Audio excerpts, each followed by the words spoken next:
नमस्कार दोस्तों, उत्कर्ष क्लासेस की इस ऑनलाइन क्लास में आपका स्वागत है। बिल्कुल, बिल्कुल, नमस्कार, नमस्कार, गुड इवनिंग, नमस्कार, सभी को नमस्कार और आपका स्वागत है, बहुत-बहुत स्वागत है आप सभी का। आज हम एक नया सेशन शुरू करने वाले हैं हिंदी भाषा और व्याकरण का और इस हिंदी भाषा और व्याकरण के इस सेशन को मैं साहित्य तक, काव्य शास्त्र तक और शिक्षण विधियों तक लेके जाऊँगा।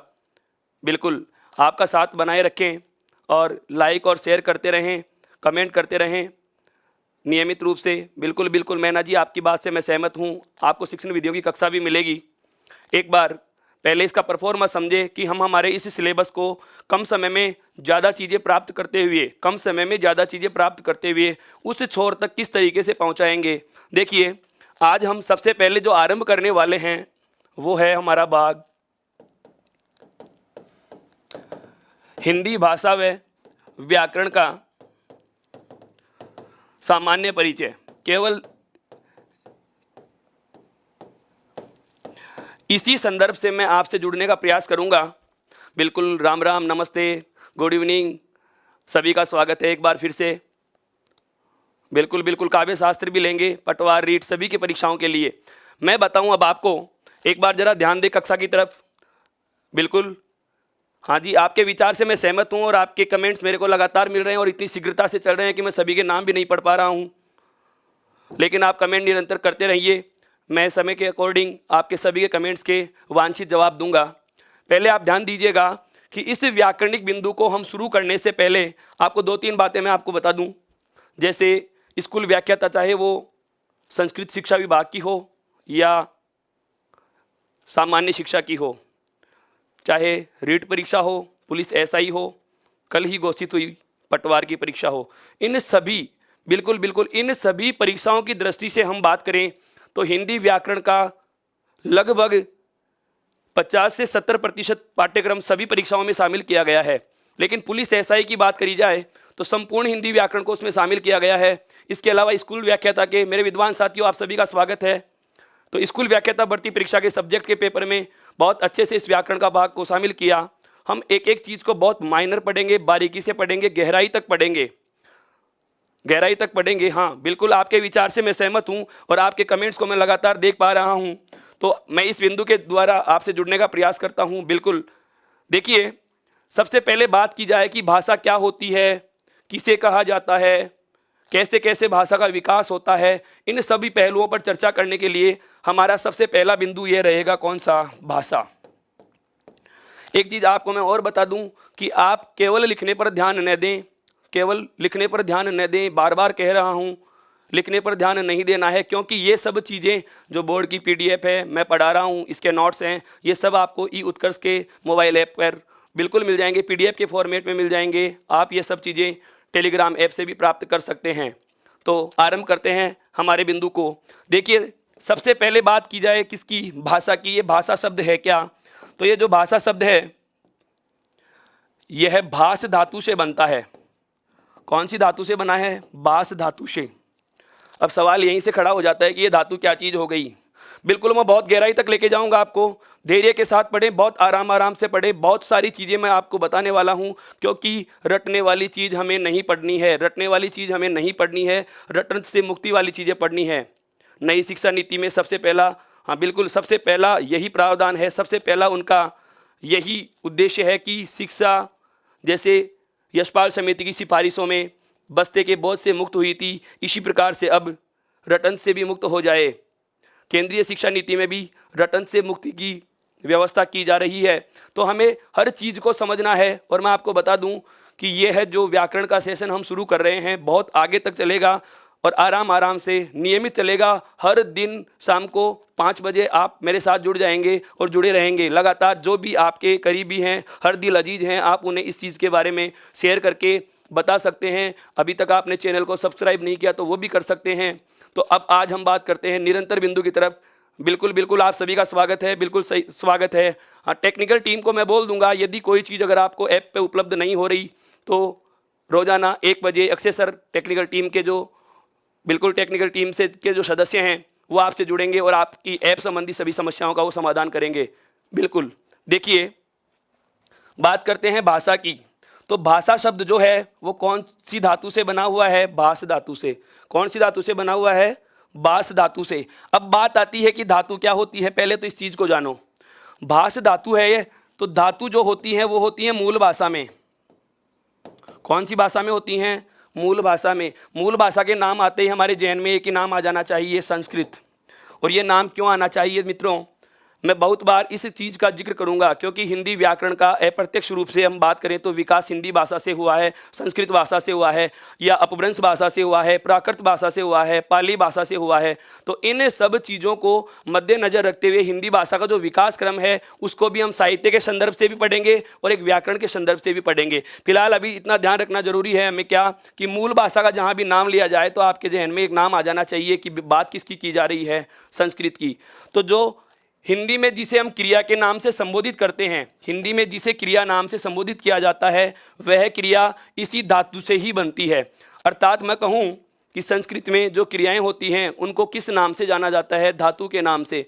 और जो ये भाषा शब्द है यह भास धातु से बनता है, जिसका शाब्दिक अर्थ आपसे पूछा जाए, बिल्कुल जिसका शाब्दिक अर्थ आपसे पूछा जाए तो शाब्दिक अर्थ होता है क्या? विचार प्रकट करना। जिसका शाब्दिक अर्थ क्या होता है भाई? विचार प्रकट करना।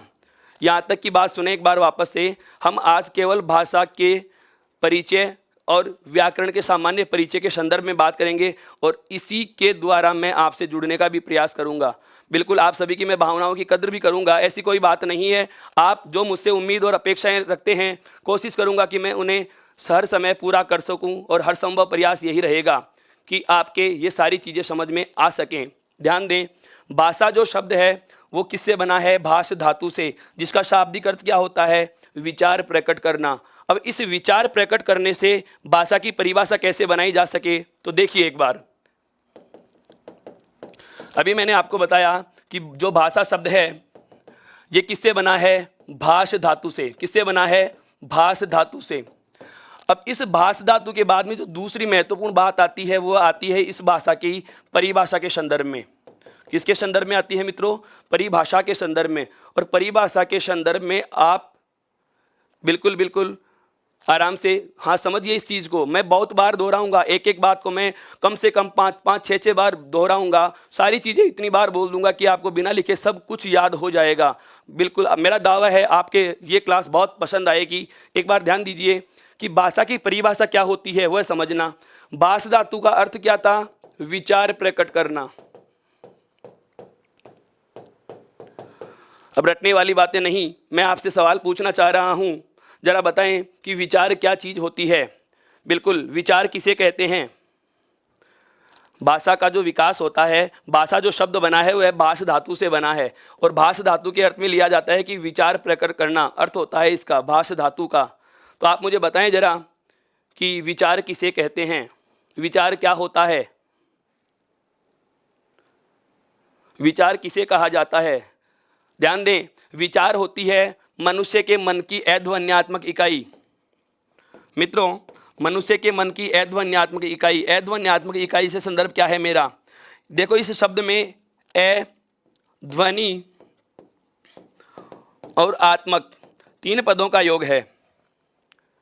ऐसी इकाई जिसमें ए उपसर्ग का संदर्भ जहां भी होगा सदैव हम इसका अर्थ कौन सा ले रहे हैं? नहीं, ध्वनि का मतलब लिया जा रहा है आवाज से। ध्वनि का संदर्भ किससे लिया जाता है? आवाज से। और आत्मक का रूप होता है स्वरूप लिए हुए।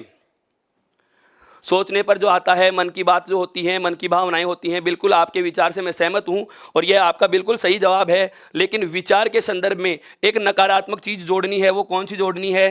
कि इसमें आवाज नहीं होती। मनुष्य के मन का ऐसा भाव, मनुष्य के मन की वह इकाई जिसमें आवाज नहीं होती। बहुत आराम से समझो इसको।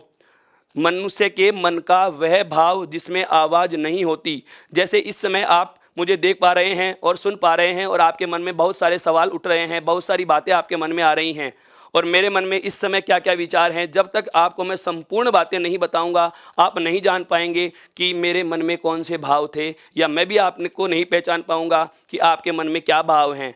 तो मन के भाव, मन के जो भाव हैं, जिस माध्यम से मन के जो भाव होते हैं, जिस माध्यम से, समझना एक एक चीज को मैं जोड़ते हुए लेके चल रहा हूं, जिस माध्यम से प्रकट करते हैं। अर्थात मनुष्य के मन की अध्वन्यात्मक इकाई जो होती है वो होती है विचार, और हम विचारों को जिस माध्यम से प्रकट करते हैं, जिस साधन से प्रकट करते हैं, साधन का संदर्भ यहाँ पर ले सकते हैं। जैसे कोई भी एक वस्तु है, यहाँ से दूसरे स्थान पर पहुँचानी हो, तो एक वस्तु को दूसरे स्थान पर ले जाने के लिए हमें किसी न किसी सहारे की, किसी न किसी साधन की आवश्यकता होती है। और इसी प्रकार से जैसे मैं कहूँ कि ये क है और ये ख है, ध्यान देना मित्रों, यहाँ से बहुत अच्छी चीज निकल के आने वाली है परिभाषा के संदर्भ में, कि ए के मन में क्या बात है बे को नहीं पता, बे के मन में क्या बात है ए को नहीं पता। क्यों? जब तक नहीं पता होगा जब तक यह विचार है। जैसे ही ए अपने विचारों को ध्वनि का जामा पहना देगा, अर्थात आवाज का रूप धारण करा देगा, तो वह विचार या वह भाव जो आवाज का रूप लिए हुए है, बे तक जिस माध्यम से पहुंचता है, जिस साधन से पहुंचेगा, इस माध्यम या इस साधन का नाम ही क्या होता है? भाषा होता है। अब यह जरूरी नहीं है कि कहने वाला और सुनने वाला केवल एक ही हो। जरूरी नहीं है कि विचारों का आदान प्रदान केवल दो के मध्य ही होता है। जब हम बात करेंगे पत्रकारिता के विविध माध्यमों में, तो उस समय आएगी संचार के प्रकार, जहाँ पर हम बात करते हैं कि संचार अंतर्वैयक्तिक भी होता है, अंतःवैयक्तिक भी होता है, बिल्कुल समूह भी होता है और जनसंचार भी होता है। तो जनसंचार के माध्यमों में देखते हैं उसी संदर्भ से। अब जैसे मैं अपना ही उदाहरण ले लेते हैं कि आप बहुत सारी संख्या में हैं, मैं कहने वाला एक हूं, सुनने वाले एक से अधिक हैं। अर्थात कहने वाला भी एक हो सकता है और सुनने वाला भी एक हो सकता है, कहने वाला भी एक हो सकता है और सुनने वाला भी एक हो सकता है। कहने वाले एक से ज़्यादा भी हो सकते हैं और सुनने वाले एक से ज़्यादा भी हो सकते हैं। तो अब इस परिभाषा को हम इस तरीके से समझेंगे क्या, कि एक या एक से अधिक, एक या एक से अधिक, और इधर भी क्या है, एक या एक से अधिक। इन दो समूहों के मध्य समझ का आदान प्रदान हो, विचारों का आदान प्रदान होगा, भाव का आदान प्रदान होगा। तो जिस माध्यम से होगा, जिस साधन से होगा, वह साधन ही क्या कहलाता है? भाषा कहलाता है। अब मैं इस संपूर्ण बात को मैं परिभाषा के शब्दों में बांध रहा हूं। एक एक शब्द पे गौर करना, बहुत महत्वपूर्ण बात बोलूंगा। और ये थ्योरी के अकॉर्डिंग बातें बहुत अच्छी हैं। रिटर्न्स के जो पेपर होते हैं उनमें ये शब्दशः परिभाषाएं आपसे पूछ ली जाती हैं। बिल्कुल मुख्य प्रशासनिक परीक्षाओं में लेखन के जो कौशल होते हैं उसमें भी 50 जो नंबर का पार्ट है फोर्थ पेपर में, वहाँ भी इसकी बहुत ज़्यादा आवश्यकता पड़ती है। तो इस चीज़ को बिल्कुल टाइमिंग अपनी 5 बजे से ही रहेगी। हर दिन 5 से 6 के बीच आपको, बिल्कुल हर दिन 5 से 6 के बीच आपको हिंदी पढ़ने को मिलेगी उत्कर्ष क्लासेज की तरफ से। तो ध्यान देना, मैं शब्दशः भाषा की परिभाषा बोल रहा हूँ कि भाषा एक ऐसा माध्यम है, या मैं कहूँ भाषा एक ऐसा साधन है। इस चीज़ का जरूर ध्यान रखना, साधन या माध्यम का, कि भाषा एक ऐसा माध्यम है या एक ऐसा साधन है जिसके द्वारा एक व्यक्ति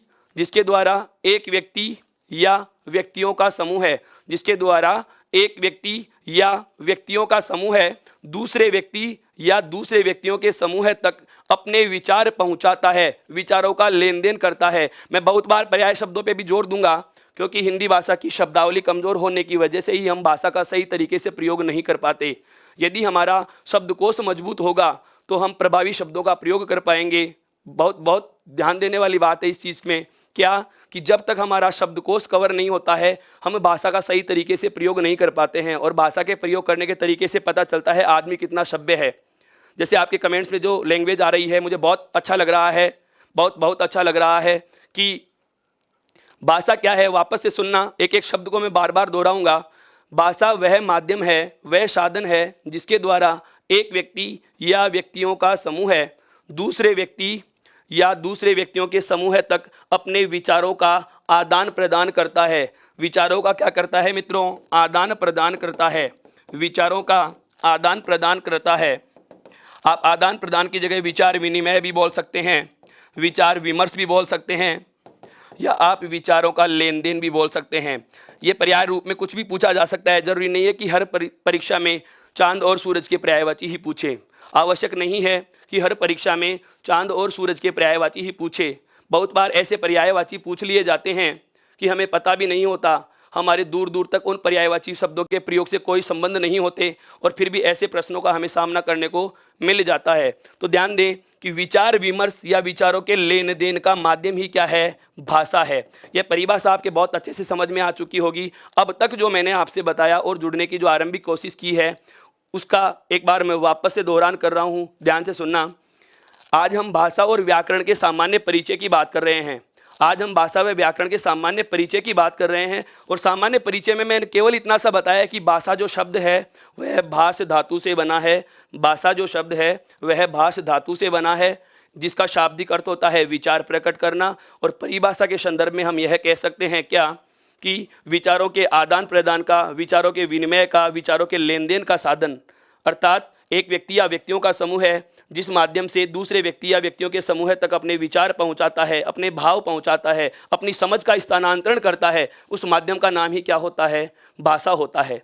यहाँ तक आपके बात समझ में आई। अब आगे बढ़ते हैं। देखिए, भाषा के लिए जो चीज़ें आवश्यक होती हैं, अब तक जो मैं बात कर चुका हूं उसमें केवल आपके दो बातें काम की हैं। ध्यान दे लेना, वापस से बोल रहा हूं, अब तक के वर्णन में केवल दो बातें काम की हैं। कौन कौन सी? एक तो भाषा शब्द की उत्पत्ति कौन सी धातु से हुई है। बहुत अच्छी बात है अंचल जी, आपका बिल्कुल सही जवाब है। मेरी बात कहने से पहले समझ गए, इसका मतलब आप जुड़ाव रख रहे हो, लगातार हमें समझने की कोशिश कर रहे हैं। आप ऐसे ही लाइक और शेयर करते रहिए। आपने अभी तक चैनल को सब्सक्राइब नहीं किया है तो वो भी कीजिए, टेलीग्राम ऐप को ज्वाइन कीजिए और ई उत्कर्ष ऐप को इंस्टॉल करके आप वहां से इनकी पीडीएफ भी प्राप्त कर सकेंगे। बहुत अलग तरीके से आपको हिंदी पढ़ने को मिलेगी, एक नए अंदाज में आपको हिंदी पढ़ने को मिलेगी। क्योंकि मैं वापस से कह देता हूं, रटाना मेरा कोई उद्देश्य नहीं है। मैं एक भी शॉर्ट ट्रिक का प्रयोग नहीं करवाऊंगा। केवल और केवल डिस्क्रिप्टिव, केवल और केवल विस्तार से सारी चीजें हमें देखनी है। ध्यान दीजिएगा। एक बात तो हो गई क्या कि भाषा की धातु कौन सी है, और दूसरी बात भाषा कहते किसे हैं। अब आती है भाषा के लिए जो आवश्यक चीजें जाननी। देखो क्या, भाषा की विशेषताएं। बिल्कुल मित्रों, मैं अभी आपको हिंदी से नहीं जोड़ रहा हूं। अभी तक तो मैं हिंदी पे आया ही नहीं। अभी तक तो केवल मैं भाषा शब्द पे बात कर रहा हूं कि भाषा चीज है क्या। फिर हम समझेंगे कि बोली क्या होती है, राजभाषाएं क्या होती हैं, राष्ट्रभाषा क्या होती है। बहुत बार हमारे सामने ऐसी समस्या आ जाती है कि हम अंतर ही नहीं कर पाते कि राजभाषा किसे कहें, राष्ट्रभाषा किसे कहें, बोली क्या होती है, भाषा क्या होती है। तो इन सभी चीज़ों को जानने से पहले हमें आवश्यक है कि भाषा की विशेषताओं से हम परिचित हों। तो भाषा की विशेषताओं में सबसे पहली जो विशेषता आती है, देखो क्या, भाषा अर्जित संपत्ति है भाई। भाषा क्या है? अर्जित संपत्ति है। रटना नहीं, इन चीजों को समझना है क्या कहना चाह रहा हूं मैं। भाषा क्या है? अर्जित संपत्ति है। अर्जित संपत्ति क्यों है? बिल्कुल, व्यक्ति का जन्म होता है, समाज में वह रहकर पढ़ाना सीखता है। व्यक्ति का जन्म होता है, वह समाज में रहकर बोलना सीखता है। तो इन सब बातों को देखते हुए मैं कहूं कि बोलने की योग्यता, बिल्कुल बोलने की योग्यता जन्मजात होती है। बहुत अच्छे से समझना इस बात को। व्यक्ति में बोलने की योग्यता तो कैसे है? जन्मजात है। बोलने की योग्यता कैसे है? जन्मजात है। लेकिन क्या बोलना है, कैसे बोलना है, किस माहौल में क्या चीज कहनी है। कई बार हम देखते हैं कि व्यक्तियों के समूह में हम बैठे हैं और हमसे जो अनुभव में ज़्यादा उच्च स्थान रखते हैं, ज्ञान में जो ज़्यादा उच्च स्थान रखते हैं, तो उनके सामने हम बोलते समय बहुत सोच समझ के शब्दों का चयन करके बोलते हैं। बहुत बार हम जैसे मित्र मंडली में होते हैं तो हमारी भाषा का लहजा या जिसको स्लैंग कहते हैं वो अलग होता है। समाज में, घर में, परिवार में रहते हैं तो बहुत सोच समझ के बोलते हैं। पिताजी के सामने बात करते समय हमारी बातें या हमारे जो शब्द होते हैं वो आदर्शवादी से बन जाते हैं कि हम बिल्कुल सुधरे हुए हैं इस प्रकार का, या हम कहें कि समाज के जो नकारात्मक दौर का रवैया है उसे तो हम बहुत दूर दूर तक कोई संबंध नहीं रखते। मेरा संदर्भ समझने की कोशिश करना। अगर भाषा जन्मजात होती तो वह वैसी ही रहती जो मूल रूप में थी, वह वैसी ही रहती जैसे मूल रूप में थी। मेरा कहने का मतलब यह है कि भाषा अर्जित संपत्ति है। व्यक्ति समाज में रहकर इसको सीखता है, समाज में रहकर सुन करके अनुकरण द्वारा इसको प्राप्त करता है। अब ये अनुकरण चीज क्या है? अनुकरण का मतलब हम कर सकते हैं के जैसा, के अनुसार, अनुकरण मुख्यतः हम दो प्रकार से कर सकते हैं। शिक्षण विधियों के संदर्भ में बोल रहा हूं। बिल्कुल मेरे विद्वान साथियों, बहुत अलग अलग चीजें बताऊंगा मैं आपको, रटने वाली चीजें नहीं पढ़नी है। मैं एक दूसरे से कोरिलेटेड करके पूरी हिंदी व्याकरण को जोड़ के पढ़ाऊंगा आपको। मैं कह रहा हूं पहला टॉपिक जो हिंदी व्याकरण में आमतौर पर वर्ण विचार से शुरू होता है और अंतिम जो वाक्य शुद्धि पर जाकर के खत्म होता है, मैं पहले से अंतिम तक लगातार जोड़ के बताऊंगा। और आज फिर से कह रहा हूं, ध्यान दे लेना इस चीज पे, हिंदी व्याकरण में कोई भी टॉपिक अपने आप में कोई स्वतंत्र अस्तित्व नहीं रखता। पूरी हिंदी व्याकरण एक दूसरे से उलझी हुई है और उसी को हम जोड़ते हुए पढ़ेंगे। बात की है मैंने किसकी, कि व्यक्ति अनुकरण द्वारा भाषा सीखता है। अनुकरण हम दो प्रकार से कर सकते हैं मोटे तौर पर। एक तो होता है उच्चारण का, एक तो होता है उच्चारण का अनुकरण, यानी कि जैसा सामने बोला जा रहा है, जैसा हम किसी के मुख से बोला हुआ वर्ण या कोई ध्वनि चिन्ह सुन रहे हैं, उसका हूबहू वैसा का वैसा उच्चारण करते हैं, उसका वैसा का वैसा उच्चारण करते हैं। जैसे घर पे कोई छोटा बहन है, छोटा भाई है, छोटा शिशु होता है, तो माँ उसको गोद में लेकर खिलाते समय बोलती है कि बेटे से बोलिए दादा। बहुत दिनों तक लगातार प्रयत्न करने के बाद एक बार बच्चे के मुंह से दादा शब्द निकलता है। इसका मतलब उसने क्या किया है, उच्चारण का अनुकरण किया है। चंद दिनों बाद जब उसमें पढ़ने लिखने की योग्यता का जो कौशल है वो विकसित होता है, तो उसके बाद में उसमें जो दूसरा अनुकरण का गुण आता है, पहला अनुकरण होता है उच्चारण का और दूसरा जो अनुकरण होता है वो किसका होता है भाई, लेखन का। दूसरा अनुकरण किसका होता है, लेखन का। बिल्कुल सभी चीजें मैं सिलेबस के आसपास की ही बताऊंगा।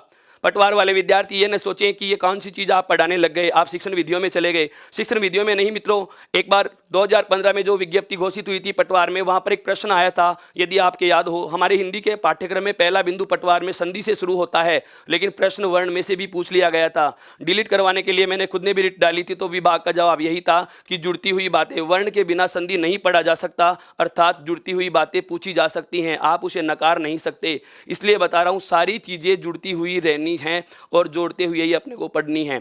तो सबसे पहली बात क्या ली हमने कि भाषा क्या है, अर्जित संपत्ति है। भाषा क्या है, अर्जित संपत्ति है। दूसरी महत्वपूर्ण बात, अर्जित संपत्ति हमने अर्जित कहां से की थी, समाज से, अर्थात यह सामाजिक प्रक्रिया है। भाषा क्या है, एक सामाजिक प्रक्रिया है। एक ही दिन में इसका विकास नहीं होता, धीरे धीरे इसका विकास होता है। एक ही दिन में हम सब कुछ सही तरीके से बोलना, सब कुछ सही तरीके से समझना नहीं सीख सकते। धीरे धीरे ही भाषा का विकास होता है और ये समाज में रहकर संभव है, सामाजिक प्रक्रिया होती है। तीसरी जो भाषा की महत्वपूर्ण विशेषता आती है वो है क्या है, ध्यान दीजिएगा। अब तीसरी और चौथी दो विशेषताएं मैं एक दूसरे से जोड़ के बताऊंगा, फिर वापस से सुनना। भाषा जो होती है उसका कोई अंतिम स्वरूप नहीं होता। भाषा का अंतिम स्वरूप नहीं होता। अब अंतिम स्वरूप का मतलब समझिए, क्या अंतिम स्वरूप का मतलब क्या होता है। अंतिम स्वरूप का मतलब क्या होता है, अगर अंतिम स्वरूप होता तो इसका मतलब भाषा में कोई और सुधार नहीं हो सकता। जैसे मान लें, हिंदी भाषा का विकास माना जाता है लगभग 1050 विक्रम संवत से। हिंदी भाषा से उदाहरण जोड़ रहा हूं मैं, ध्यान से समझना इसको, थोड़ा सा साहित्य का है पाग पर समझ में आएगा। इस उदाहरण को या इस विशेषता को क्लियर कर रहा हूं, समझिए। जैसे हिंदी भाषा का विकास 1050 विक्रम संवत के आसपास हुआ माना जाता है। यदि किसी भाषा का कोई भी अंतिम स्वरूप होता, यदि किसी भी भाषा का कोई अंतिम स्वरूप होता है, यदि किसी भी भाषा का कोई अंतिम स्वरूप होता है, तो वह परिवर्तित होती ही नहीं, वह बदलती ही नहीं। यदि भाषा का कोई अंतिम स्वरूप होता तो जैसी 1050 में हिंदी बन चुकी थी, जिसमें अपभ्रंश का प्रभाव ज़्यादा था, प्राकृत भाषा के शब्द थे, अवट भाषा के शब्द थे, तो जैसे थे वो वैसे के वैसे ही होते। हिंदी का रूप या स्वरूप मुखरित नहीं होता, परिवर्तनशील होती है, यह अंतिम स्वरूप नहीं होती। अर्थात भाषा परिवर्तनशील होती है। हम एक लाइन पढ़ते हैं मुहावरे और लोकोक्तियों में, हम सुना करते हैं क्या, कोस कोस पर बदले पानी, चार कोस पर बदले वानी। अर्थात स्थान और वातावरण के अनुसार भाषा परिवर्तनशील होती है, भाषा में बदलाव आ जाता है। क्षेत्रीयता के आधार पर भी भाषा में बदलाव आ जाता है। जैसे मैं बात करना चाहूँ, ये हमारा जो राजस्थान है विषम कोणीय चतुर्भुज के आकार में है। एक बार इस चीज़ को देखने का प्रयास करें। जैसे ये जयपुर का क्षेत्र है, ये ढूंढाड़ भाषा है। उसके बाद में जो कोटा, बूंदी, बारा और झालावाड़ का क्षेत्र है, ये कौन सी भाषा का है भाई, हाड़ौती का। इधर हम बात करें डूंगरपुर और बांसवाड़ा, यहाँ पर बागड़ी भाषा बोली जाती है, जो गुजराती और राजस्थानी के मेल की भाषा है। उदयपुर चित्तौड़गढ़ वाला जो भाग होता है, यहाँ पर कौन सी भाषा है, मेवाड़ी। इधर अलवर, भरतपुर और धौलपुर के भाग में कौन सी भाषा बोली जा रही है, मेवाती। कौन सी भाषा बोली जा रही है, मेवाती। अगर भाषा परिवर्तनशील नहीं होती तो हर जगह एक ही भाषा बोली जाती, ये विभिन्न प्रकार की भाषाएं बनती ही नहीं।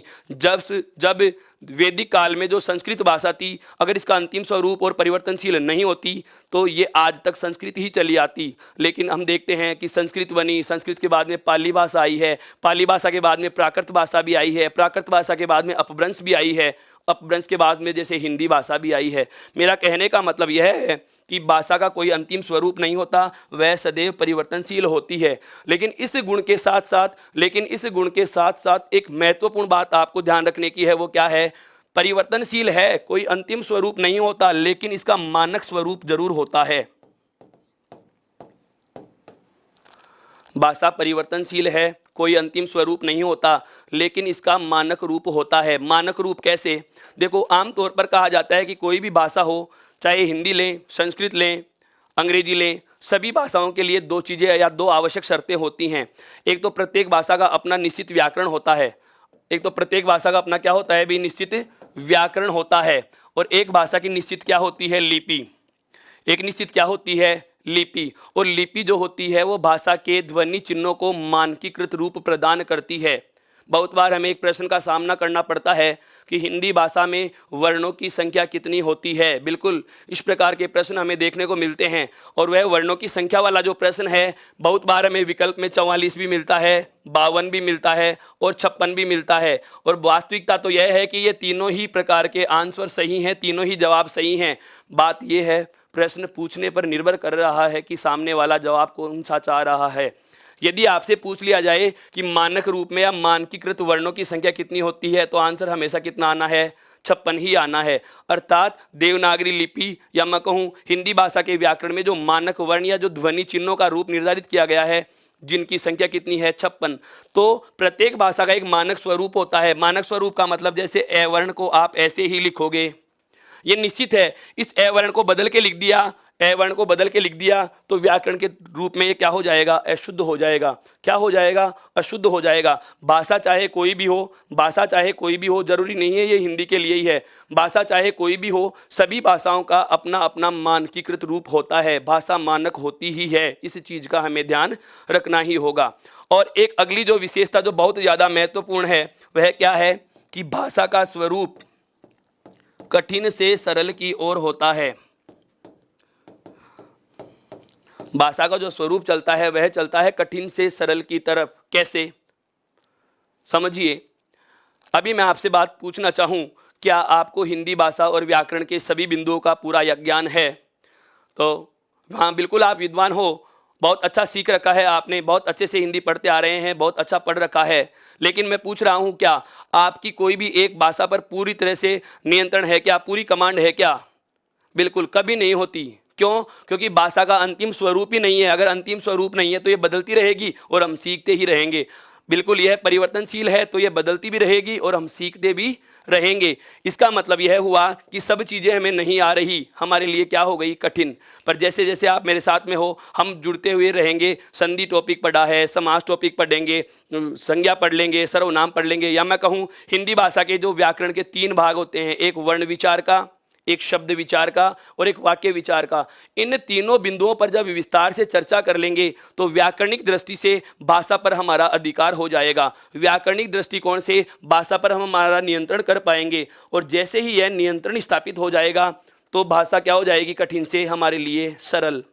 हमारे लिए भाषा क्या हो जाएगी? कठिन से सरल। अर्थात मेरा कहना यह है कि भाषा कठिन से सरल की ओर अग्रसर होती है। भाषा कठिन से सरल की ओर अग्रसर होती है। अब बात आती है क्या कि भाषा के लिए आवश्यकता किन चीज़ों की होती है? बहुत सारी विशेषताएं और भी होती हैं, लेकिन जो मुख्य मुख्य विशेषताएं थी आपको ध्यान रखने की थी, वो कौन कौन सी है? एक तो भाषा का जो है मानक स्वरूप होता है, और इसके लिए हमें इसका संबंध स्थापित करना पड़ता है। भाई किससे? लिपि से। क्यों? क्योंकि भाषा के ध्वनि चिन्हों को मानकीकृत रूप किसने प्रदान किया है? लिपि ने। हिंदी भाषा की जैसे लिपि की हम बात करेंगे, लिपि का भी उद्भव और विकास पढ़ेंगे कि ब्राह्मी से हुआ है, या गुजरात के बड़नगर ब्राह्मणों की लिपि रही है, या नागरी भाषा या संस्कृत भाषा की लिपि रही है। वह सब साहित्य का भाग है। उस चीज़ को एक बार अलग रखते हुए हम व्याकरणिक दृष्टिकोण से सारी चीज़ों को ऊपरी जानने का प्रयास कर रहे हैं, और मैं कोशिश कर रहा हूं कि इस क्लास के माध्यम से आपसे जुड़ सकूं। क्योंकि आप अभी तक केवल इतना सा जानते हो कि ये आशीष सर हैं और हिंदी पढ़ा रहे हैं। जब तक आप मुझे पहचानोगे नहीं, जब तक हमारे बीच में जो संचार है वह मजबूत नहीं होगा, मैं आपको और आप मुझे नहीं समझ पाएंगे। इतना तो मैं जानता हूँ। इसलिए मैं बार बार कह रहा हूँ, बिल्कुल आप कमेंट पे ही ध्यान न दें। आपका उद्देश्य ये नहीं होना चाहिए कि सर मेरा नाम लें या मैं कमेंट करूँ या सर के सामने मैं कोई क्वेश्चन रखूँ। अभी तक तो मैंने कोई बिंदु शुरू ही किया नहीं। बेसिक सी बात कर रहा हूं जो हम 5वीं 6ठी कक्षा से पढ़ते आ रहे हैं। बिल्कुल मैं आपसे जुड़ने का प्रयास कर रहा हूं, और एक बार जुड़ जाएं, संचार जब मजबूत हो जाएगा तो समझ की साझेदारी, समझ की जो क्रियान्वयन है, समझ का जो स्थानांतरण है बहुत मजबूती से हो पाएगा। तो हमें सिर्फ इतना ध्यान रखना है कि भाषा का जो मानक स्वरूप होता है, भाषा परिवर्तनशील होती है, अंतिम स्वरूप नहीं होता, सामाजिक प्रक्रिया है और ये एक अर्जित संपत्ति है। और महत्वपूर्ण बात जो शिक्षण सूत्रों के संदर्भ से रीट वाले विद्यार्थी ध्यान दें इस चीज़ का, द्वितीय श्रेणी अध्यापक भर्ती परीक्षा और रीट वाले विद्यार्थी इस चीज़ पे बहुत ज़्यादा गौर करेंगे कि जब शिक्षण सूत्र हम पढ़ेंगे उसमें आते हैं कठिन से सरल की ओर। तो भाषा की प्रकृति भी कैसी होती है? कठिन से सरल की ओर होती है। भाषा की प्रकृति भी कैसी होती है? कठिन से सरल की ओर होती है। अब इसके बाद में अगला तथ्य जो हमें जानना आवश्यक है, भाषा को सीखने के लिए एक मनोवैज्ञानिक दृष्टिकोण की हम चर्चा करना चाहें। भाषा को सीखने के लिए एक मनोवैज्ञानिक जो दृष्टिकोण है, इस मनोवैज्ञानिक दृष्टिकोण की मैं चर्चा करना चाहूँ। क्या होता है? देखिए, भाषा को सीखने के लिए प्रत्येक व्यक्ति में 3 प्रकार की योग्यताएं होनी चाहिए। कितने प्रकार की योग्यताएं होनी चाहिए मित्रों? 3 प्रकार की योग्यताएं होनी चाहिए। और ये 3 प्रकार की योग्यताएं कौन कौन सी हैं? सबसे पहला है जिज्ञासा। सबसे पहली योग्यता कौन सी है? जिज्ञासा। दूसरी जो योग्यता आवश्यक होती है एक भाषा को सीखने के लिए, दूसरी योग्यता जिसका नाम होता है क्या? अनुकरण। और एक भाषा को सीखने के लिए जो तीसरी योग्यता आवश्यक है वह होती है आपकी अभ्यास। बहुत अलग हटके चीजें बता रहा हूं, ध्यान से समझना इन चीजों को। एक भाषा का जो मनोवैज्ञानिक दृष्टिकोण है कि एक मनोविज्ञान की बात करें, साइकोलॉजी की बात करें, तो साइकोलॉजी क्या कहती है कि कोई व्यक्ति में भाषा का विकास होता है। कब होता है? जब वह इन तीन गुणों का बहुत अच्छे से पालन कर रहा है। जब इसमें 3 गुण पाए जा रहे हैं। कौन सा? सबसे पहला जिज्ञासा। जिज्ञासा का शाब्दिक अर्थ भी, अब ध्यान दो, मैं इसको जोड़ रहा हूं अलग चीज से। हमारे हिंदी व्याकरण में शब्द में ही पढ़ेंगे एक क्या? वाक्यांश के लिए एक शब्द। वाक्यांश के लिए एक शब्द मित्रों, जानने की इच्छा रखने वाला जिज्ञासु होता है। जानने की इच्छा रखने वाला जिज्ञासु होता है। और केवल जानने की इच्छा को क्या कहा जाता है? जिज्ञासा। शब्द समझ में आ गया। अब बात करते हैं उदाहरण। अब बात करते हैं क्या कि इसके उदाहरण को कैसे समझें। किसी भी चीज को सीखने के लिए तत्परता जरूरी है। मनोवैज्ञानिक थॉर्नडाइक का हम नाम लें तो उन्होंने कहा था कि घोड़े को पानी तक ले जा तो सकते हैं, पिला नहीं सकते। कब तक? जब तक कि वह स्वयं नहीं चाहे। मैं आपके सामने व्याख्यान प्रस्तुत कर रहा हूं, मैं आपके सामने मेरे विचार साझा कर रहा हूं, मेरी समझ का स्थानांतरण कर रहा हूं, लेकिन आप तब तक नहीं समझ पाएंगे जब तक आपकी इच्छा नहीं हो। जब तक आप जिज्ञासु नहीं होंगे किसी भी चीज़ के प्रति, आप नया ज्ञान नहीं सीख सकते। कोई भी नया ज्ञान नहीं सीख सकता। तो हमें कोई ज्ञान अगर प्राप्त करना है, कोई नई चीज़ सीखनी है, तो उसके लिए सबसे पहली आवश्यक तत्व जो हमारे अंदर होना चाहिए वह कौन सा है? जिज्ञासा। वह कौन सा है? जिज्ञासा। उसके बाद दूसरी बात आती है कौन सी? अनुकरण की।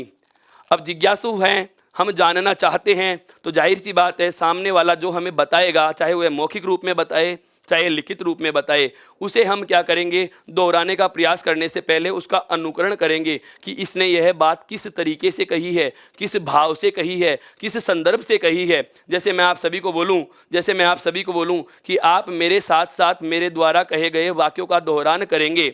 आप मेरे साथ साथ मेरे द्वारा कहे गए वाक्यों का दोहरान करेंगे। शिक्षण विधियों के अंतर्गत भी हम इस चीज़ बात का बहुत अच्छे से पढ़ेंगे कि जब अध्यापक द्वारा आदर्श वाचन किया जाता है, जब अध्यापक द्वारा कक्षा में आदर्श वाचन किया जाता है तो विद्यार्थी उसका अनुकरण करते हैं। और एक सामान्य सा उदाहरण ले लें, जैसे हम प्रार्थना बोला करते हैं विद्यालय प्रांगण में जाने से ठीक बाद, तो प्रार्थना में सामने जो 3 लड़के या लड़कियों का समूह है, एक प्रार्थना की पंक्ति बोल रहा है और उन्हीं के अनुसार, उन्हीं के जैसे लहजे में हम उस पंक्ति का दोहरान करते हैं। साधारण भाषा में वही क्या है? अनुकरण है। अब शब्द को समझने के बाद भाषा के संदर्भ में क्या कि कौन व्यक्ति किस प्रकार के शब्दों पे, जैसे स्वर ध्वनियों में हम देखते हैं कि कई स्वर ध्वनियाँ ऐसी हैं जो दीर्घ हैं, कई स्वर ध्वनियां ऐसी हैं जो ह्रस्व हैं। लघु या छोटी स्वर ध्वनियों को उच्चारित करने के लिए समय कम लगता है, कम समय लगता है, जिसको अल्पकाल में बोला जाता है। जबकि दीर्घ जो स्वर ध्वनियां होती है उनके उच्चारण में लघु स्वर ध्वनियों की तुलना में समय ज्यादा लगता है। इसका मतलब कौन सी चीज को समय कितना देना है, कौन सी चीज को समय ज्यादा देना है। दोस्तों आपने एक नाम सुना होगा स्वराघात और बलाघात। आपने एक नाम सुना होगा भाषा का आरोह और अवरोह क्रम। ये सब चीजें हम कब सीख पाते हैं? जब हम में कौन सा गुण प्राप्त हो? अनुकरण का गुण हो।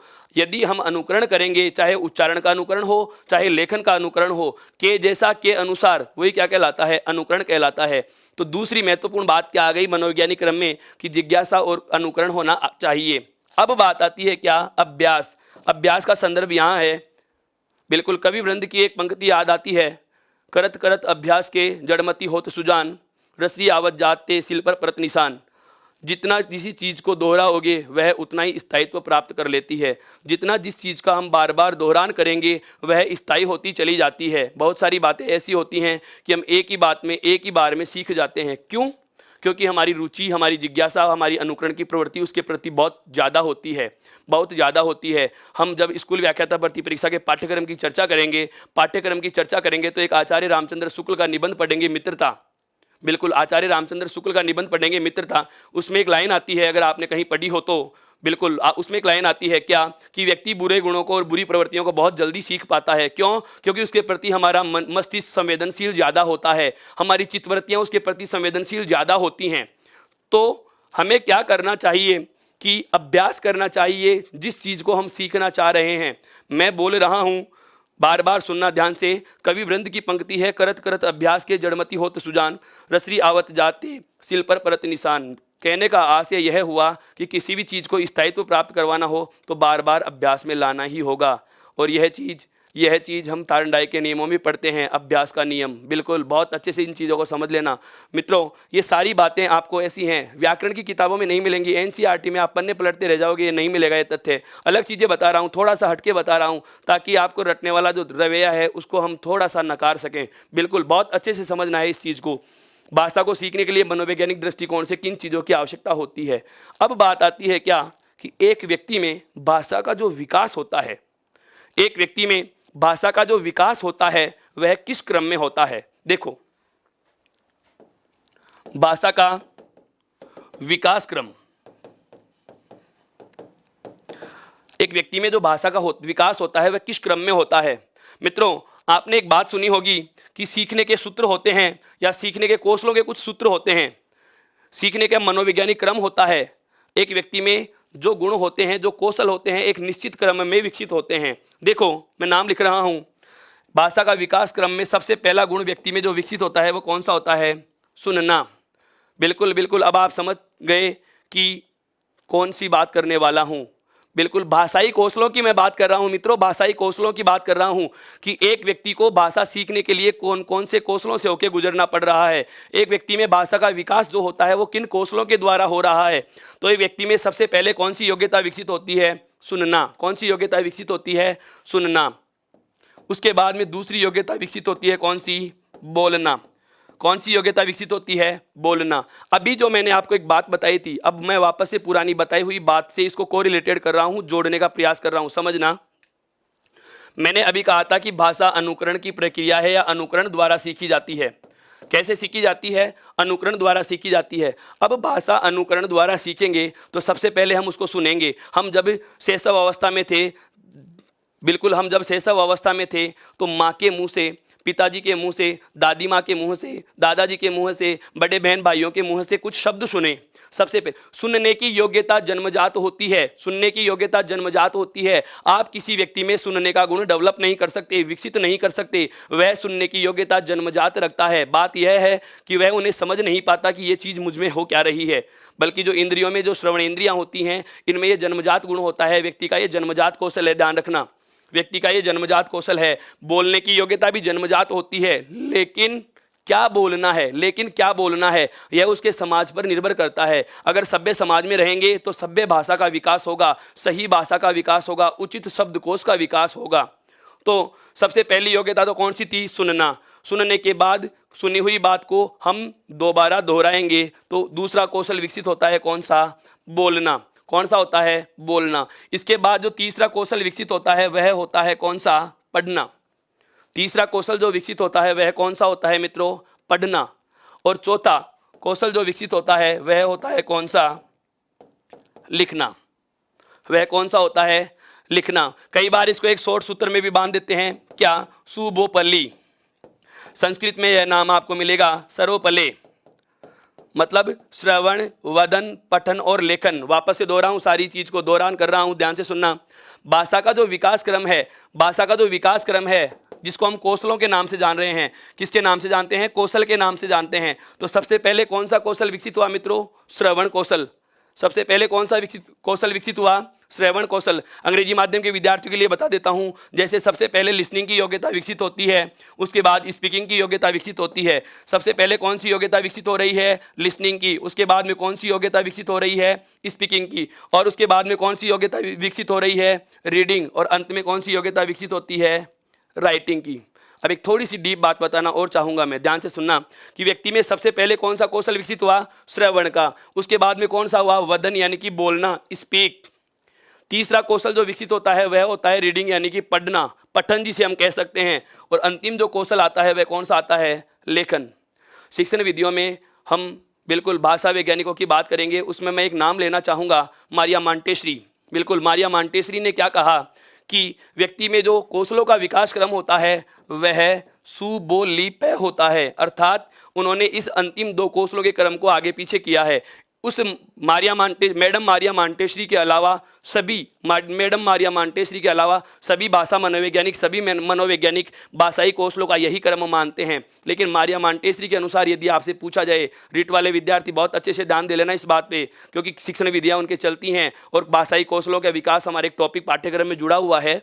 यदि पूछ लिया जाए कि मैडम मारिया मांटेश्री ने भाषाई कौशलों का क्रम क्या बताया, तो अंतिम वाले दो का क्रम आगे पीछे कर देना है, बाकी वैसा का वैसा ही रहेगा। इसके अलावा खेल विधि के प्रवर्तक फ्रोबेल महोदय या अन्य वैज्ञानिकों की बात करी जाए, अन्य भाषा वैज्ञानिकों की बात करी जाए, तो सभी ने इसी क्रम का अनुसरण किया है, इसी क्रम के बारे में उन्होंने जोर दिया है। तो ये सब चीजें बात आपको समझ में आई। एक बार मैं अभी तक की सारी बातों को दोहरान कराना चाह रहा हूं, ध्यान से सुनना।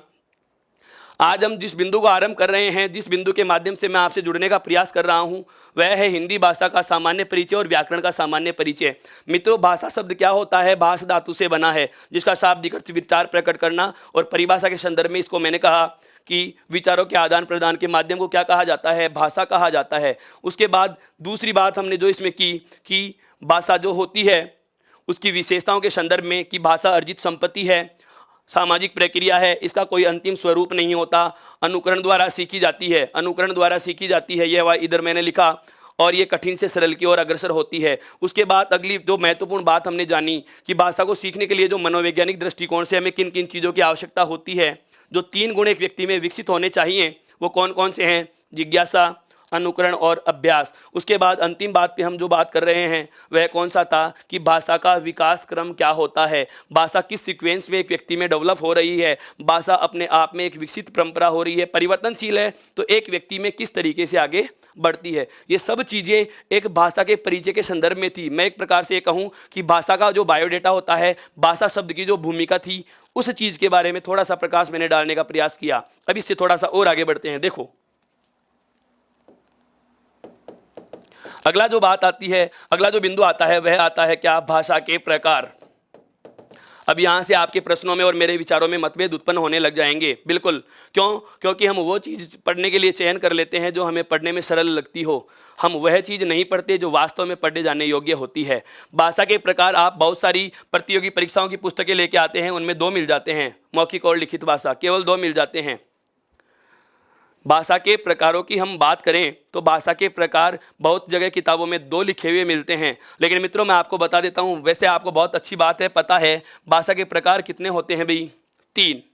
भाषा के प्रकार कितने होते हैं? 3 प्रकार होते हैं। वो 3 प्रकार कौन कौन से हैं, मैं केवल उनके नामोल्लेख कर रहा हूं, उसके बाद उनके बारे में चर्चा करेंगे। देखो, सबसे पहली जो भाषा होती है वह होती है मौखिक भाषा। सबसे पहली जो भाषा होती है वह कौन सी होती है मित्रों? मौखिक भाषा। दूसरा जो भाषा का प्रकार आता है वह कौन सा आता है? लिखित भाषा। दूसरा जो भाषा का प्रकार आता है वह कौन सा आता है? लिखित भाषा आती है। दूसरा भाषा का प्रकार कौन सा है? लिखित भाषा। और तीसरी जो भाषा का प्रकार होता है वह कौन सा होता है? सांकेतिक।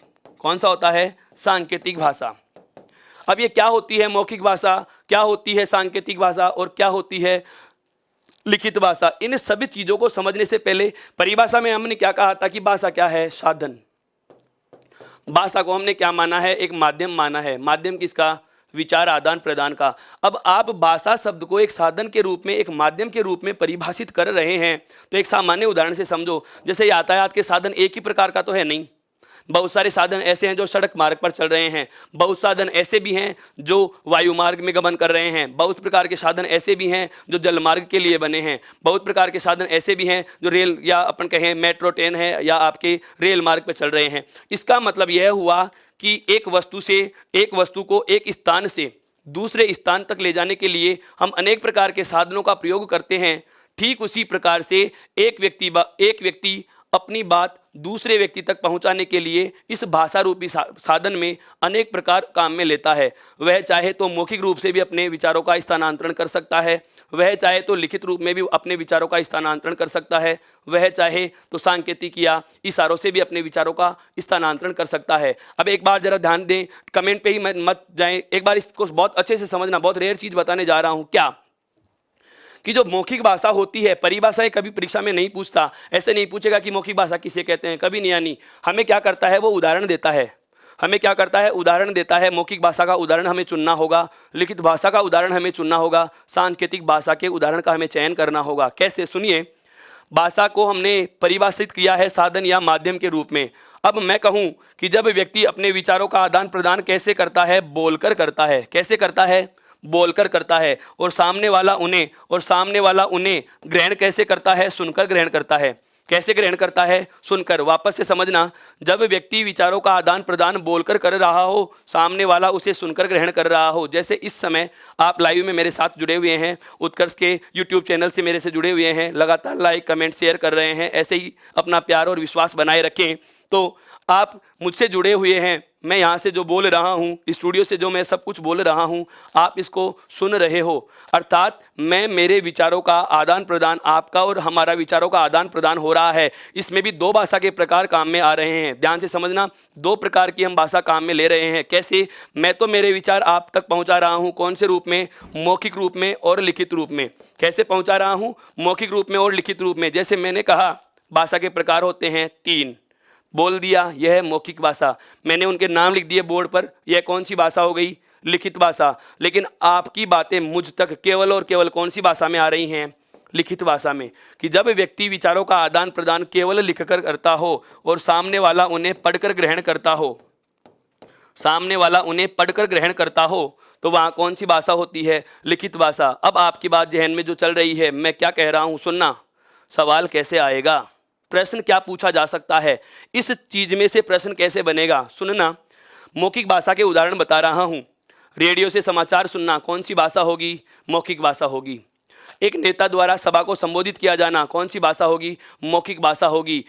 प्रत्यक्ष साक्षात्कार होता है, वहां कौन सी भाषा होगी? मौखिक भाषा होगी। टेलीफोन पर बात कर रहे हैं, चोंगा उठा के हम बात कर रहे हैं, मोबाइल फोन पर अब किसी को कॉल करके बात कर रहे हैं, कौन सी भाषा होगी? मौखिक भाषा होगी। एलडीसी के पेपर में प्रश्न पूछा गया, यदि, ध्यान से सुनना प्रश्न को, यदि दो व्यक्ति विचारों का आदान प्रदान प्रत्यक्ष बैठकर कर रहे हैं, यदि दो व्यक्ति विचारों का आदान प्रदान प्रत्यक्ष बैठकर कर रहे हैं तो भाषा का प्रकार होगा। विकल्प ये 3 थे, चौथा था उपरोक्त सभी। बताएं कौन सा आंसर होगा? दो व्यक्ति प्रत्यक्ष बैठकर के विचारों का आदान प्रदान कर रहे हैं, रूबरू हो रहे हैं, एक दूसरे से मुखातिब हो रहे हैं, अपने ज्ञान या समझ का स्थानांतरण कर रहे हैं। बिल्कुल, कौन सी भाषा होगी? मौखिक भाषा होगी। कौन सी भाषा होगी? मौखिक भाषा होगी। अब उसके बाद में जैसे जैसे शिक्षा का विकास हुआ, लोगों ने लेखन की कला सीखी। हालांकि लेखन तो पहले भी था, लेकिन इस लेखन को संचार में जब तक व्यक्तियों ने शामिल किया तो एक नई भाषा या नया संचार का माध्यम हमारे सामने निकल के आ रहा था। कौन सा माध्यम? लिखित माध्यम। कौन सा माध्यम निकल के आया? लिखित माध्यम। और लिखित माध्यम में जो प्रयोग हो रहा था भाषा रूपी साधन का, उसी को हमने क्या नाम दे दिया है? लिखित भाषा। अर्थात जब व्यक्ति विचारों का आदान प्रदान लिखकर करता है, जब व्यक्ति विचारों का आदान प्रदान लिखकर करता है और सामने वाला उसे पढ़कर ग्रहण करता है तो वहाँ कौन सी भाषा होगी? लिखित भाषा। दोस्तों लिखित भाषा के उदाहरण बहुत ज़्यादा पूछे जाते हैं। कैसे समझना, जैसे हम बात करें पत्र पत्रिकाएं कौन सी भाषा में होंगी? लिखित भाषा में। इसके बाद में बात आती है क्या? पाठ्य पुस्तकें। पाठ्य पुस्तकें भी कौन सी भाषा में हैं? लिखित भाषा में। आप कह सकते हैं समाचार पत्र, कौन से? समाचार पत्र। अब ये जरूरी नहीं है कि दैनिक हो तो ही मौखिक होगी, दैनिक भी हो सकते हैं, साप्ताहिक भी हो सकते हैं जो 15 दिन में एक बार आते हैं, पाक्षिक भी हो सकते हैं और मासिक भी हो सकते हैं। बहुत बार हम क्या करते हैं, जीके वगैरह पढ़ने के लिए कई ऐसी पुस्तकें लेके आते हैं जिनका संस्करण 3 माह में एक बार आता है, तो चाहे वो त्रैमासिक पत्रिका ही क्यों ना हो, चाहे वो अर्धवार्षिक ही क्यों ना हो, चाहे वो वार्षिक ही क्यों ना हो, अगर कोई भी बात हमारे सामने लिखित रूप में आ रही है और हम उसे पढ़कर ग्रहण कर रहे हैं तो वह भाषा का कौन सा प्रकार होगा? लिखित प्रकार होगा, अर्थात वह कौन सी भाषा होगी? लिखित भाषा होगी। इसका विकास क्यों हुआ? इसकी चीज सुनना, इसकी थोड़ी सी साहित्यिक दृष्टिकोण से बात करें तो ये चीज सुनो कि व्यक्ति सबसे पहले विचारों का आदान प्रदान बोलकर करता था। कैसे करता था? बोलकर करता था। उसके बाद जैसे जैसे लेखन कला का आमजन में विकास होता है तो चिट्ठी पत्री का काम आरंभ हो जाता है। दूर देश में, दूर दराज के क्षेत्रों में हमारे जैसे दादाजी, पिताजी या परदादाजी दूर क्षेत्र में काम कर रहे होते हैं। अब आज तो चाहे कहीं भी हो, नंबर डायल किया, बात कर ली, तुरंत बात कर सकते हैं। लेकिन पहले के समय में जब तकनीकी के साधनों का, जब संचार के साधनों का इतना ज़्यादा विकास नहीं हुआ था, उस समय भी विचारों का आदान प्रदान होता है। हम देखते हैं बहुत प्रकार की फिल्मों में, या बहुत बार देखा हमने फिल्मों की, संदेश लिखे जाते हैं और लिख लिख करके भेजे जाते हैं। 6ठी क्लास में एक चैप्टर चला करता था पुराने सिलेबस में, चिट्ठी पत्री की दुनिया। खतों को सहेज कर रखा जा सकता है, संभाल कर रखा जा सकता है, और वहीं से ध्यान दे लेना, मैं अब सिलेबस से जोड़ रहा हूं इन चीजों को। वहीं से एसआई की परीक्षा में, वहीं से व्याख्याता भर्ती परीक्षा में, वहीं से एलडीसी और पटवार भर्ती परीक्षा में एक टॉपिक जुड़ता है प्रारूप लेखन, जिसमें हम अर्ध सरकारी और सरकारी पत्रों के लेखन की चर्चा करने वाले हैं आने वाले समय में। वो सब चीजें कहाँ से निकल के आई? लिखित भाषा में से ही निकल के आती हैं। कहाँ से निकल के आती हैं? लिखित भाषा में से। वापस से बता रहा हूं, इन दोनों चीजों को वापस से दोहरान कर रहा हूं क्या कि मौखिक भाषा क्या होती है कि जब व्यक्ति अपने विचारों का आदान प्रदान बोलकर करता है। एक एक शब्द को गौर से सुनना, उदाहरण सहित बोलूंगा कि जब व्यक्ति अपने विचारों का आदान प्रदान बोलकर करता है और प्राप्तकर्ता उसे सुनकर प्राप्त कर रहा है, प्राप्तकर्ता उसे सुनकर प्राप्त कर रहा है, सुनकर समझ रहा है, सुनकर ग्रहण कर रहा है, तो वहाँ कौन सी भाषा होगी? मौखिक भाषा होगी। जैसे रेडियो से समाचार, गाने सुनना, मोबाइल फोन, टेलीफोन से वार्तालाप, साक्षात्कार, नेता द्वारा सभा को संबोधित किया जाना आदि। उसके बाद दूसरी बात मैंने क्या बताई आपको कि लिखित भाषा क्या होती है? जब व्यक्ति विचारों का आदान प्रदान लिखित माध्यम से करता है या लिखकर करता है, सामने वाला उसे पढ़कर ग्रहण करता है, तो वहाँ भाषा कौन सी होगी? लिखित भाषा होगी। कौन सी होगी मित्रों? लिखित भाषा होगी। जैसे समाचार पत्र है, पाठ्य पुस्तकें हैं, पत्र पत्रिकाएं हैं, ये सभी कौन सी भाषा में जाते हैं? लिखित भाषा में ही शामिल किए जाते हैं। अब बात आती है अंतिम और सबसे ज़्यादा महत्वपूर्ण, एक सवाल पूछूंगा मैं आपसे, बहुत गौर से सुन लेना। इसके बाद में ही एक सवाल पूछूंगा जो इन्हीं में आंसर होगा, बहुत ध्यान से सुनना। सांकेतिक भाषा, जिसमें महत्वपूर्ण चीज होती है क्या? संकेत। क्या होती है? संकेत या इशारे। कि जब व्यक्ति न तो बोलकर बात करे और न लिखकर वार्तालाप करता है, जब व्यक्ति अपने विचारों का आदान प्रदान न तो बोलकर करता है और न लिखकर करता है, केवल संकेत या इशारों के माध्यम से विचारों का आदान प्रदान करता हो, वहां कौन सी भाषा होगी? सांकेतिक भाषा। उदाहरण से समझना इसको। हम देखते हैं क्रिकेट मैच में अंपायर जो होता है, बॉलर के बॉल किए जाने के ठीक बाद जब बॉलर जोरदार अपील करता है और यदि उसे लगता है कि खेल रहा खिलाड़ी आउट हो गया, तो अंपायर केवल एक अंगुली उठाता है। दर्शकों को कहने थोड़ी गया था कि खेल रहा खिलाड़ी आउट हो गया, तालियां बजाने लग जाओ भाई। लेकिन वो एक अंगुली उठाने का जो संकेत होता है, वह सभी को उसका अर्थ बता देता है कि खेल रहा खिलाड़ी क्या हो गया है? पवेलियन के जाने के लिए तैयार हो गया है। दूसरे उदाहरण से समझो, क्योंकि मेरे सभी विद्वान मित्र अभी हाल ही में वर्ल्ड कप देखे हैं लेकिन नहीं देखे। मान लीजिएगा कि तभी ज्ञान प्राप्त करने के संदर्भ से, परीक्षाओं के दबाव के चक्कर से हम नियमित किताबों से जुड़े रहे और क्रिकेट में हमारा शौक नहीं रहा। लेकिन दूसरा उदाहरण समझो, जैसे हम देखते हैं सड़क चौराहे पर यातायात पुलिस का कर्मचारी खड़ा रहता है, और वह इधर से आने वाली लाइन के लिए हाथ कर देता है कि रुकिए, और दूसरी लाइन को चलने का संकेत देता है। अब एक लाइन बोल रहा हूं, पुलिस एसआई में प्रश्न पूछा गया था क्या कि सड़क चौराहे पर खड़े यातायात पुलिस कर्मचारी द्वारा गाड़ियों को सड़क चौराहे पर खड़े यातायात पुलिस कर्मचारी द्वारा गाड़ियों को रुकने व चलने की सूचना देना कौन सी भाषा होगी? कौन सी भाषा होगी मित्रों? सांकेतिक भाषा होगी। सड़क चौराहे पर खड़े यातायात पुलिस कर्मचारी द्वारा गाड़ियों को रुकने व चलने की सूचना देना कौन सी भाषा में होगा? सांकेतिक भाषा में होगा। अब इसको हम काव्य या साहित्य से भी जोड़ना चाहें, वर्तमान पाठ्यक्रम में कक्षा 12 व्याख्याता भर्ती परीक्षा हो, चाहे संस्कृत डिपार्टमेंट की हो, चाहे सामान्य एजुकेशन की हो, दोनों के लिए बता देता हूं। 12वीं कक्षा का एक पाठ है बिहारी के दोहे, और उसमें एक पद आता है, दोहा आता है, जिसको हमने पढ़ा है क्या? कहत नटत रिजत खिजत मिलत खिलत लजियात, बड़े भवन में करत है नैनन ही सुबात। दूसरी वाली पंक्ति से समझ जाओगे आप, बड़े भवन में करत है नैनन ही सुबात। जब नायक नायिका के माता पिता एक जगह बैठे हुए हैं और नायक नायिका वहां मौजूद हैं लेकिन बोलकर बात नहीं कर सकते, उस समय में वो इशारों से सांकेतिक भाषा में सभी विचारों का आदान प्रदान करते हैं। बहुत बार हम कर लेते हैं, घर पर हम देखते हैं कि या दूर से जाते हुए व्यक्ति को ऐसे हाथ से हिलाकर पूछ लेते हैं कि कहाँ जा रहे हो, और वो मार्केट की तरफ या किसी अन्य प्रकार से कोई संकेत करके हमें जवाब दे देता है या नहीं देता। तो इस प्रकार की भाषा को कौन सी भाषा कहा गया? सांकेतिक भाषा कहा गया है। कौन सी भाषा कहा गया है? सांकेतिक भाषा कहा गया है। बिल्कुल मित्रों, आप अपने सवाल हैं वो लगातार भेजते रहिए। मैं अभी लाइव से फ्री हो जाने के बाद आपके सभी के सवालों का वैध और वांछित जवाब जरूर दूंगा। बिल्कुल आप ऐसे अपना प्यार बनाए रखें, विश्वास बनाए रखें। और मैं फिर से बता देता हूं, मैं ये व्याकरण वाला जो सेशन शुरू किया है हमने, जो बिल्कुल ई उत्कर्ष के 2 मिलियन सब्सक्राइबर हो जाने की खुशी में सर ने जो घोषणाएं की हैं, उनमें सबसे पहली घोषणा यही थी। सबसे जो खुशियों का पिटारा और बहुत बड़ी बड़ी जो हमने योजना शुरू कर दी है, जिसमें क्विज वाली योजना भी है और टेक्निकल टीम की लाइव क्लास है वो भी है, जिसमें हिंदी व्याकरण की, अंग्रेजी व्याकरण की, वोकेब की, करंट की, ये नियमित कक्षाएं हैं, इनका समय बदलने वाला नहीं है। मेरी कक्षा का समय रोजाना यही रहेगा 5 से 6 बजे तक, और इसमें कोई एक स्पेशली पाठ्यक्रम नहीं ले रहा हूं, ध्यान दे लेना। यह पाठ्यक्रम हिंदी व्याकरण से शुरू हो रहा है, हिंदी व्याकरण से शुरू हो रहा है, जो पटवार, पुलिस एसआई, रिट, स्कूल व्याख्याता भर्ती परीक्षा के दृष्टिकोण से बहुत ज़्यादा महत्वपूर्ण है। जैसे जैसे जिस विभाग की परीक्षा होती चली जाएगी, जैसे पटवार हो जाता है, स्कूल व्याख्याता नहीं होता, या पहले जो भी परीक्षा नज़दीक आएगी, हम इस सेशन को उसी तरफ मोड़ लेंगे, और ये साहित्य, काव्य शास्त्र और शिक्षण विधियाँ तक भी मैं करवाऊंगा। आप नियमित बनाए रखें। इसका जो आज मैं आपके लिए सवाल छोड़ के जा रहा हूँ, जो कल की क्लास में आते ही आपसे चर्चा करूंगा, वह सवाल क्या है? ध्यान से सुनना, एक एक गौर पर, एक एक शब्द पे गौर करिए, ध्यान दें।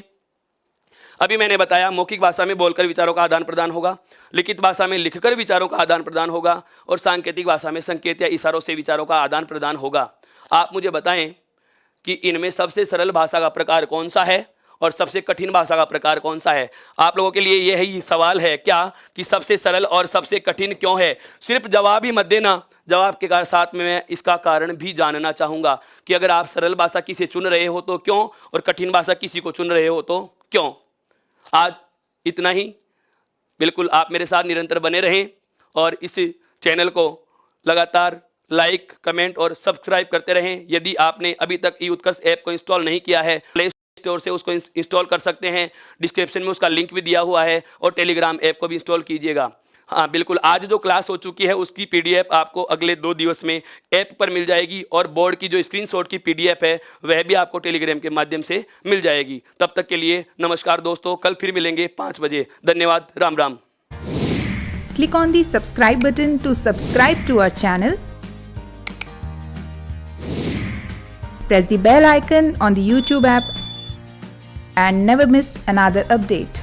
Download eUtkarsh app from Google Play Store. eUtkarsh app is one-stop solution for your competitive exam preparation. With lots of unique and amazing features like create your own custom test, add YouTube videos in app library, add web reference link. For quick revision, make your own custom flashcards. For each chapter, you can give online test and analyze your performance. So download eUtkarsh app now.